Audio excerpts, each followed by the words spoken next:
দেশের সব বন্ধ চিনিকল পর্যায়ক্রমে চালু করা হবে বলে জানিয়েছেন শিল্প উপদেষ্টা আদিলুর রহমান খান। সকালে দিনাজপুরের সেতাবগঞ্জ সুগার মিল পরিদর্শন শেষে তিনি কথা বলেন।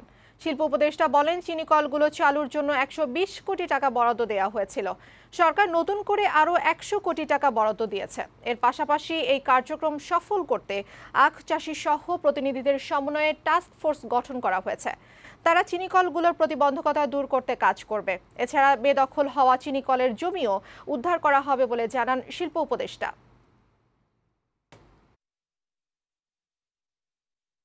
আমরা চেষ্টা করছি যেন বন্ধ চিনিকলগুলো একটার পর একটা আস্তে আস্তে চালু হয়। এর মধ্যে টাস্ক ফোর্স করা হয়েছে, আপনারা জানেন, যার মধ্যে আখ চাষিদের প্রতিনিধিরাও আছেন, যারা আখ চাষ নিয়ে কাজ করেন তারাও আছেন। আমরা চেষ্টা করছি কাজগুলি একটার পর একটা করতে।